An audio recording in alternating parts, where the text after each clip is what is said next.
Son 7 de 8 candidatos presidenciales que están en partidos políticos de alquiler. El académico Augusto Tandazo dice que estos politiqueros corruptos quieren seguir engañando al pueblo y ellos seguir en sus fechorías a no permitir que siga desmantelando nuestro país. Carajo, dijo Tandazo. Miremos. Pueden haber 7 de las 8 candidaturas son con partidos o movimientos políticos prestados. Esto es grave. 7 de 8. O sea, esto es grave. Eso quiere decir que cerca del 90% de las candidaturas vienen de este tipo de partidos de alquiler o movimientos de alquiler. Porque ninguno de ellos, y podemos verlo fácilmente, Javier Rivas nunca perteneció a Reto, ni estuvo vinculado con Carrasco. Yacu Pérez, ¿en qué momento estuvo con Unidad Popular, Partido Socialista o Democracia Sí? Jean Topic, ¿en qué momento estuvo con Partido Social Cristiano y Partido Social Patriótica y Centro Democrático? Otto Sonnenhorsten, ¿en qué momento hizo algo en Suma y Avanza? Villavicencio, en Construye. No tuvo nada que ver con Construye, con esto del partido de María Paula Romo antes de ruptura de los 25. Amigos Colombiano con Amigo y Daniel Novoa con la alianza ADN, Pueblo, Igualdad y Democracia de los Moreno y Mover ex Alianza País. Entonces viene el tema, todos en partido prestado, todos. Sí, Ecuador. Es que realmente se pasan. 7 candidatos que no tienen nada, 7 candidatos que alquilaron partidos, 7 candidatos que están hechos los bacanes diciendo que van a salvar al Ecuador, pero no se salvan ni ellos mismos. 7 candidatos que no tienen nada en la cabeza y que dicen ser la mamá de Tarzán. Basta, Ecuador. Ni un solo voto a los ridículos, ni un solo voto a la estupidez, ni un solo voto, ecuatorianos, a los que nos hicieron daño en pandemia, a los que nos hicieron daño en estos 6 años de persecución.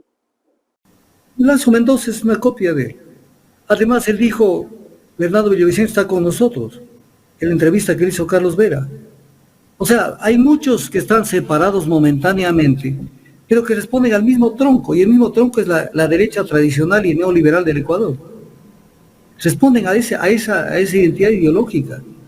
Pero viene un tema, en un día acabó con las mafias. ¿Y por qué no las acabó desde la Comisión de Fiscalización a la mafia albanesa? Y más bien intentó tapar todo el tema del caso León de Troya. Intentó que ese informe de la Comisión de Fiscalización, que tenía 5 votos, que habían 5 personas que apoyaban, que eso lo conozca el Pleno, e intentó que eso no lo conozca el Pleno. O sea, ¿cómo es esto?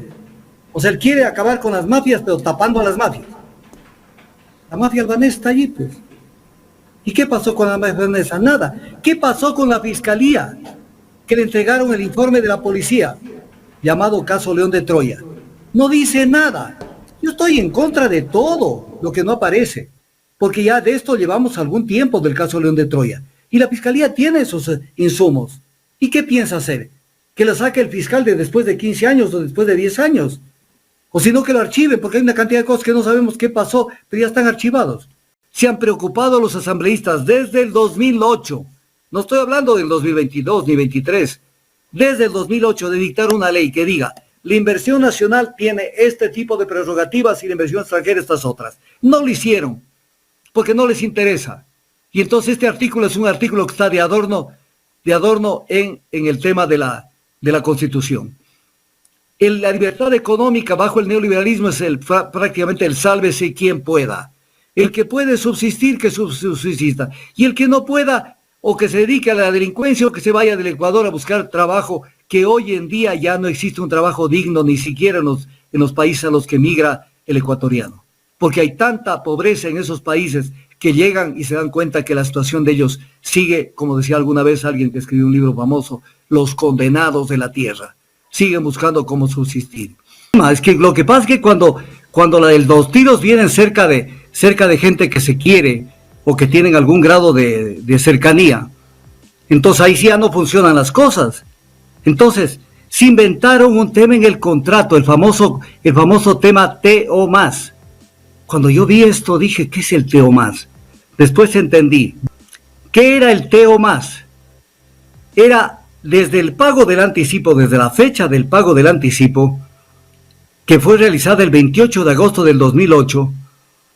Entonces, desde allí permitieron que esta empresa, toda la que es la aviónica, le entregue en el TEO más 24 meses.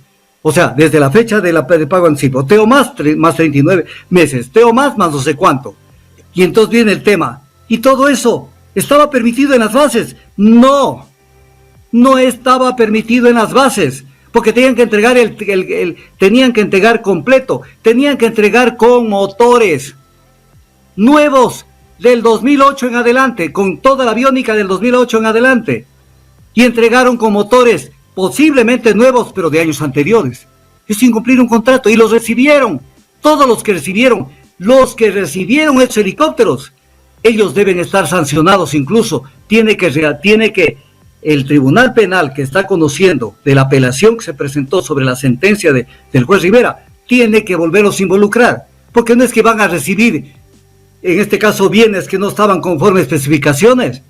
¿Qué es esto, pues? No había el sistema cortacables, no había el transporter, no había el marker beacon, no había montonera de cosas, porque eso ya sería comenzar a analizar en detalle el tema. Entonces, ¿qué es lo que pasó? Fue la contratación más lamentable que hizo el gobierno de Moreno. Fue lo peor de Correa, fue lo peor de lo peor de lo peor. Y no por el monto. Y ahí incluso mienten en una cosa. ¿En qué mienten? Cuando dicen que no se perdió nada porque se cobró los seguros. A ver, el Estado pagó 45 millones de dólares y cobró seguros más o menos por 12 millones.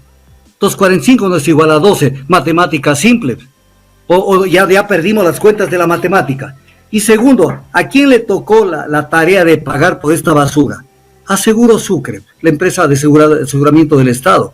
Por lo tanto, el perjuicio fue de 45 millones, más los 12 millones que tuvo que pagar Sucre, pues. No es que ya con eso quedó, no hubo perjuicio económico.